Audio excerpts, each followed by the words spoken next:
Hello bachcho, let's read the question. The question says Koch's postulates are related to option A cell structure of bacteria, option B cell structure of microorganisms, option C law of diseases, option D origin of microorganisms. Question में हमसे पूछा गया है कि कॉच के जो postulate थे वो किससे रिलेटेड थे from the given four options. की कॉन्सेप्ट यूज होगा हमारा इस क्वेश्चन में कॉचस पोस्टुलेट्स.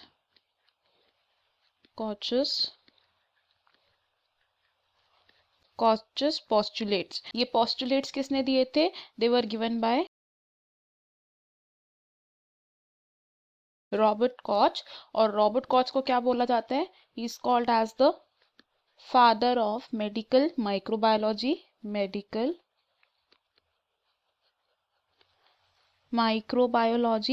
कॉच के पोस्टुलेट थे about the laws of diseases. Koch के पोस्टुलेट्स क्या बताते थे? कि माइक्रो ऑर्गेनिज्म स्पेसिफिक डिजीजेस को कॉज करते हैं. अब कॉच के फोर पोस्टुलेट्स थे regarding the laws of diseases. इनमें से जो फर्स्ट पोस्टुलेट था वो क्या था? कि स्पेसिफिक ऑर्गेनिजम्स पाए जाते हैं in association with each given disease. Specific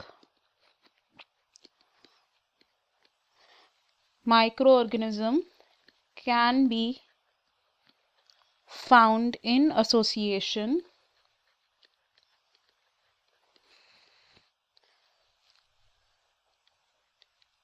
with a given disease.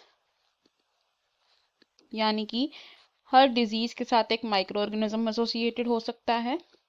Second postulate था कि इन माइक्रो ऑर्गेनिजम्स को हम आइसोलेट कर सकते हैं एंड इन्हें ग्रो कर सकते हैं in pure culture in the laboratory.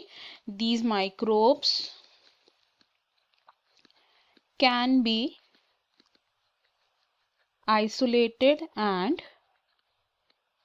grown in pure cultures. Third postulate था कॉच का रिगार्डिंग दिस कि जिस कल्चर में हम इन माइक्रो ऑर्गेनिजम्स को ग्रो कर रहे हैं ये कल्चर्स डिजीज कॉज करते हैं व्हेन जब हम इन्हें एक्सपेरिमेंटल एनिमल के अंदर इनोक्यूलेट करेंगे. तो third postulate is culture will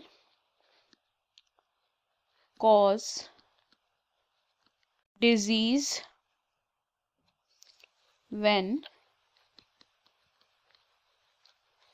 inoculated in an experimental animal. And Koch का जो फोर्थ पोस्टुलेट है वो क्या कहता है? कि इन माइक्रो ऑर्गेनिजम्स को हम रिकवर कर सकते हैं in pure culture from the infected experimental animal.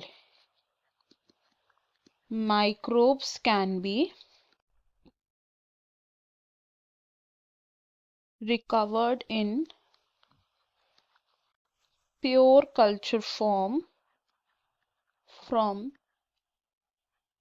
infected animals. तो हमने यहाँ से क्या कंक्लूड किया कि जो कॉच के पोस्टुलेट थे they were regarding the laws of diseases. Option C हो जाएगा हमारा करेक्ट. ऑप्शन ए रॉन्ग होगा बिकॉज सेल के बारे में जो थ्योरी दी थी या जो पोस्टुलेट्स दिए थे they were given in the cell theory by Schleiden and Schwann. Option B भी रॉन्ग होगा बिकॉज सेल स्ट्रक्चर के बारे में शील्डन एंड श्वान ने सेल थ्योरी में प्रपोज किया था. एंड ऑप्शन डी भी रॉन्ग होगा. हमारा फाइनल आंसर है इस क्वेश्चन में option C laws of diseases. I hope you have understood it. Best of luck. Thank you.